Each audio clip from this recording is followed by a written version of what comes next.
जेव्हा मला फिल्मविषयी विचारणा झाली तेव्हा मला विषय खूप आवडला मुळात. त्या व्यतिरिक्त स्टारकास्ट आवडलं आणि मला नेहमीच काहीतरी समाजातलं जे आपण आजूबाजूला बघत असतो किंवा आपण अनुभवत असतो किंवा आपण काही गोष्टींकडे दुर्लक्ष करतो, अशा गोष्टींविषयी जर भाष्य होणार असेल तर त्या फिल्म्स किंवा त्या गोष्टी जास्त आवडतात. आणि जेव्हा ह्याची गोष्ट मला सांगितली तेव्हा खरं तर मला धक्काही बसला की असंही असतं की शिक्षकांनी काही गोष्टी द्यायच्या असतात सरकारकडे. काय असेल हे तुम्हाला फिल्ममध्ये कळेलच, पण तुम्हाला काहीतरी एक सबमिट करावं लागतं, जे किती खरं असतं, किती खोटं असतं. आणि या सगळ्याच्या पार्श्वभूमीवर ज्या मुलांबद्दल ही फिल्म आहे, ज्या समाजाबद्दल, ज्या समाजाच्या एका महत्त्वाच्या घटकाबद्दल ही फिल्म आहे, तर त्यांचं आयुष्य नेमकं कसं असतं किंवा ते कुठल्या कुठल्या परिस्थितीतून जात असतात, हे सगळ्या गोष्टीतनं मला मांडता येणार होतं. संतोष सर निर्माते म्हणून आमच्या पाठीशी उभेच होते आणि आपले जे दिग्दर्शक आहेत त्यांची पहिलीच फिल्म होती आणि त्यांनी जे काही स्वप्न पाहिलं होतं मला वाटतं की ते स्वप्न आज सत्यात उतरतं आहे. मला कल्पना आहे की थोडा उशीर झाला आहे फिल्म शूट करून, काही वर्ष लुटली आहेत, पण तरीसुद्धा एखादं चांगलं काम, एखादी चांगली कलाकृती कधी ना कधी आज ना उद्या लोकांसमोर यावी, हीच मला असं वाटतं की प्रत्येक कलाकाराची, निर्मात्याची अपेक्षा असते. आणि देर आहे दुरुस्त आहे. आज ती फिल्म रिलीज होते आहे, ह्याचा फार आनंद आहे.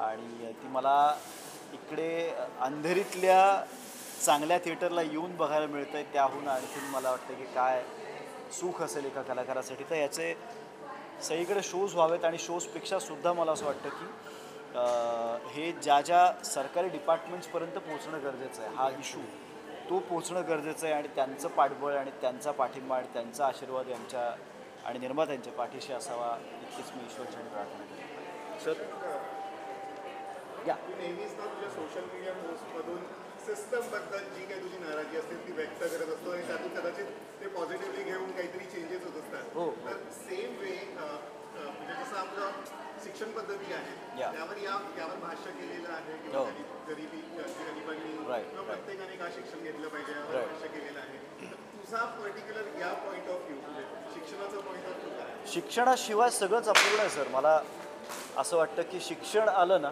की मग बऱ्याच गोष्टी बाजूला सारता येतात. बरेच जे पडदे आहेत समाजात ते सगळे हटतात आणि जे एक माणसानंच घालून घेतलेलं बंधन आहे, माणसानंच निर्माण केलेल्या ज्या बाउंड्रीज आहेत त्या सगळ्या तोडून जेव्हा माणूस एक येतो, माणूस एक होऊ पाहतो, समाजातले सगळ्या स्तरातली जी माणसं आहेत ती जेव्हा एकत्र येऊन एकजुटीनं काम करतात, हे सगळं शिक्षणामुळेच होऊ शकतं आणि तुमच्यातल्या स्किल्समुळे होऊ शकतं. सो शिक्षण आणि तुमच्यातली स्किल्स याच्या व्यतिरिक्त मला वाटत नाही कुठलंही दुसरं परिमाण असायला हवं तुम्हाला काम करताना किंवा समाजात वावरताना. तर ह्या पातळ्यांवरती जेव्हा आपण माणूस एकमेकांकडे बघायला लागू ना, तेव्हा असं मला वाटेल की ती जी डिस्पॅरिटी आहे ती जाईल आणि एक समानता येईल, जी यायला हवी. खूप मोठा विषय आहे हा. विषय गंभीर आहे, मोठा आहे, खूप दुर्दैवाने करप्ट झालेला विषय आहे. पण यातलं करप्शन कधीतरी दूर होऊन हे सगळं मिटावं आणि एक चांगला उज्ज्वल भारत आपल्याला आपल्या आयुष्यात तरी बघता यावा, इतकीच मी प्रार्थना करतो. काय म्हणतात सर? तू आता सांगितलंस की हा चित्रपट लहान मुलांशी रिलेटेड आहे. होय होय. तू आता 2-2 छान बाबांचा बाबा. हो. एक बाबा म्हणून तुला काय वाटतं? किती रिलेट करतोयस? खूप जास्त रिलेट करतं. म्हणजे आता माझा मुलगा ऋग्वेद, त्याची शाळा, मग आता राधा जी मुलगी आहे ती काही वर्षांचा शाळेत जायला लागेल, मग शाळेतलं मित्र, शाळेतले शिक्षक, शाळेत काय शिकवलं जातं आहे, कुठल्या ॲक्टिव्हिटीज घेतल्या जात आहेत, शाळेचं वातावरण काय, शाळेच्या बाहेर पडल्यानंतरचं वातावरण काय, याकडे जेव्हा मी आता चोखंदळपणे एक बाप म्हणून बघतो तेव्हा ती रिस्पॉन्सिबिलिटी आणखीन वाढते. म्हणजे या फिल्मच्या माध्यमातून तर मी त्या विद्यार्थ्यांची डील करतो आहे. आता तुमच्या प्रश्नात तर तुम्ही मुलांचं भविष्य याच्याशी जेव्हा डील करणार आहात तेव्हा ते आणखीन 100% मला जास्त काळजीपूर्वक वागावं लागणार आहे. पण जेव्हा आपण असं म्हणतो की ती माझी मुलं असली तरी ही आणि समाजात फिरणारी, वावरणारी ही मुलंसुद्धा आपली आहेत, आपल्या भारताचं नागरिक आहेत, हे जेव्हा आपण आपल्या मनामध्ये घट्ट करू ना, तेव्हा मला असं वाटतं की आपण प्रत्येक भारतीयासाठी उभे राहू आणि ह्याची गरज आहे. आज फक्त प्रांतीय नाही तर भारतीय असणं खूप गरजेचं आहे आणि जोर ते होत नाही तोवर ती एकजुटी आपल्याला दिसणार नाही आणि ती होणं खूप गरजेचं आहे. तो सर शिक्षण हा खूप नाजूक विषय आहे आणि खरंच या चित्रपटात हाताळावा असं तुला वाटतं? मला जेव्हा सुनीलने सांगितलं स्टोरीबद्दल मला बोलला होता तेव्हा मी त्याच्यावरती खूप इम्प्रेस झालो या स्टोरीवरती.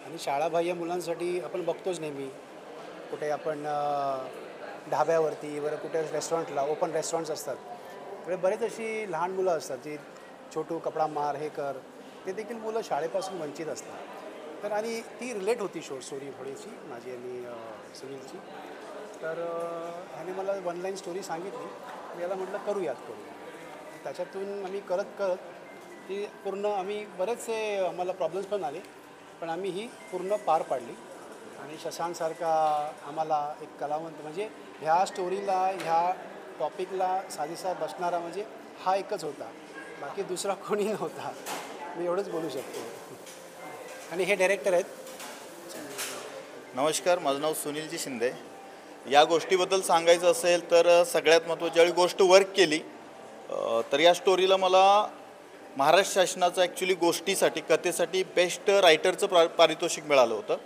ती गोष्ट डेव्हलप करून मी सिनेमा करायचं ठरवलं आदरणीय संतोषजी सरांच्या आईंना पहिली गोष्ट ऐकवली आणि त्यांनी मला पहिलं सांगितलं की सुनील याच्यावर आपण पिक्चर करू आणि गोष्ट डेव्हलप करत असताना पहिला चेहरा हिरो म्हणून कुणाचा समोर आला असेल तर आदरणीय शशांकजींचा होता आणि असं असतं की एखादी कॅरेक्टर डेव्हलप करत असतो मला तो हिरो चालताना तो शशांकजी दिसत होते तो हिरो लिहिताना तो चेहरा मला यांचा दिसत होता तसेच आदरणीय शशांक शेंडे सर आहेत देविका दप्तरजी मॅडम आहेत आदरणीय सायली संजीव मॅडम आहेत आदरणीय राजेश दुर्गे सर आहेत आणि हा सिनेमा होण्यामागे या सगळ्यांचा प्रचंड हात आहे माझा एकट्याचा नाही आहे आदरणीय संतोषजी सर नसते आदरणीय भरत सावंत सर नसते आदरणीय अनिकेत माळी सर नसते आमचे प्रोड्युसर्स आणि आदरणीय संतोष सर आणि शशांक सरांनी मला इतकं कॉपरेट केलं ॲज अ डिरेक्टर माझा पहिला सिनेमा आहे तर ह्या लोकांनी माझ्यावर विश्वास ठेवला त्याबद्दल खूप खूप धन्यवाद आणि एक सुंदर गोष्ट तुमच्यासमोर घेऊन येण्याचा प्रयत्न करतो जेणेकरून RT ॲक्ट जो आहे राईट टू एज्युकेशन ॲक्ट जो खऱ्या अर्थानं या समाजाला समजला पाहिजे या देशातला जो इतका मोठा ॲक्ट आहे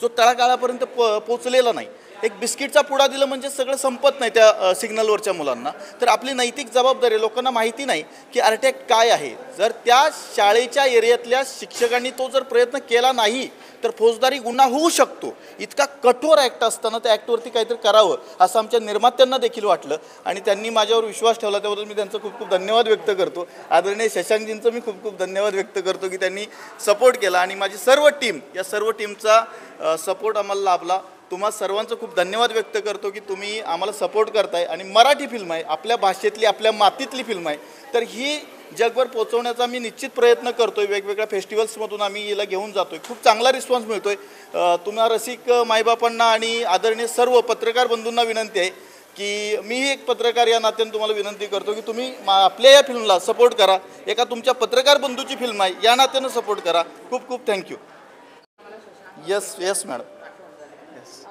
मास्तरांची भूमिका केलेली आहे येस मास्तर म्हणजे थोडे कडक शिस्तीचे Yes. झाकट व्यक्तिमत्व Yes. पण हा तर चॉकलेट बॉय आहे तर ते कसं काय तुम्हाला सगळ्यात महत्त्वाचं तुमचं अगदी मत बरोबर आहे परंतु बेसिकली मी पण एक टीचर आहे मी MBA MA BEd पोरगा आहे तर माझं BEd करत असताना हे सगळा विषय माझ्यासमोर आला पण तसाच चेहरा का याला तुमच्या प्रश्नाला उत्तर असं आहे माझं की तो जरी शिक्षक असला त्या सिनेमातला तर तो मुलांचा एक आपलेपणानं काळजी घेणारा बाप या नात्यानं काळजी घेणार किंवा बापासारखी काळजी घेणारा एक शिक्षक असतो हे मला दाखवायचं होतं शिक्षक हा विद्यार्थ्याचा खरा पुढे घेऊन जाणार एक मार्गदर्शन करणार की बापच असतो दुसरा घरातला एक आपला जन्मदाता बाप असतो पण त्याला घडवणारा दुसरा समाजातला बाप म्हणून शिक्षक त्याच्या समोर येतो आणि म्हणून तो गोड असतो रागवला तरी तो गोड असतो आमचा शिक्षक पण रागवतो तुम्ही सिनेमा बघा पण तो इतका गोड रागवतो ना त्याला असं नाही वाटत त्या विद्यार्थ्याला की मी शिक्षक रागवतोय म्हणून मी आता शाळेत नाही जाणार